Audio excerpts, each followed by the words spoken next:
আজ 12ই জানুয়ারি 2026 তারিখ কুষ্টিয়া এবং মেহেরপুর সীমান্তের বিভিন্ন স্থানে বিশেষ অস্থায়ী চেকপোস্ট স্থাপনের মাধ্যমে তল্লাশি কার্যক্রম পরিচালনার সময় গোয়েন্দা সূত্রের মাধ্যমে জানা যায়, সীমান্ত হতে বাংলাদেশের অভ্যন্তরে কুষ্টিয়া জেলার দৌলতপুর থানাধীন চর চিলমারি এলাকার আতারপাড়া নামক স্থানে অবৈধ ও চোরাচালানকৃত কিছু বিদেশি অস্ত্র সীমান্ত অতিক্রম করে দেশে প্রবেশ করার সম্ভাবনা রয়েছে।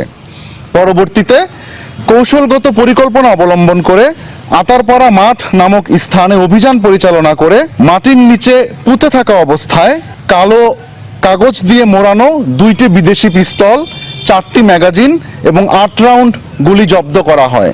এখানে উল্লেখ্য যে 47 বর্ডার গার্ড ব্যাটালিয়ন কুষ্টিয়া 1 জানুয়ারি 2026 তারিখে অন্য একটি বিশেষ অভিযান পরিচালনা করে 2টি বিদেশি পিস্তল এবং 4টি ম্যাগাজিন জব্দ করেছিল।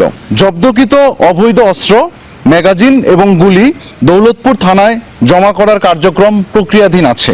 বর্ডার গার্ড বাংলাদেশ সীমান্ত সুরক্ষা, চোরাচালান দমন এবং সীমান্তে যে কোনো প্রকার অপ্রীতিকর পরিস্থিতি প্রতিরোধে দৃঢ় প্রতিজ্ঞ। এ লক্ষ্যে কৌশলগত পরিকল্পনার মাধ্যমে প্রয়োজনীয় প্রতিরোধমূলক ব্যবস্থা গ্রহণ করা হয়েছে এবং ভবিষ্যতেও এই ধরনের অভিযান অব্যাহত থাকবে। ধন্যবাদ।